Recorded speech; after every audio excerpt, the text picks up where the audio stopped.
Hướng dẫn cách thu cuộn hàng của máy hàng mít Fuji của Nhật đời mới.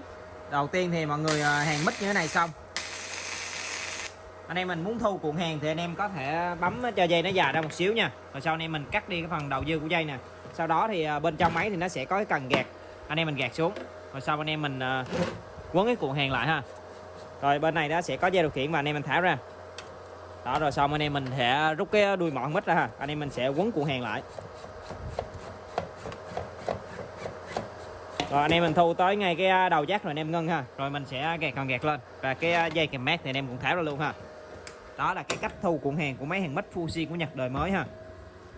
Anh em mình đặt đơn thì nhấp vào góc trái màn hình nha anh em.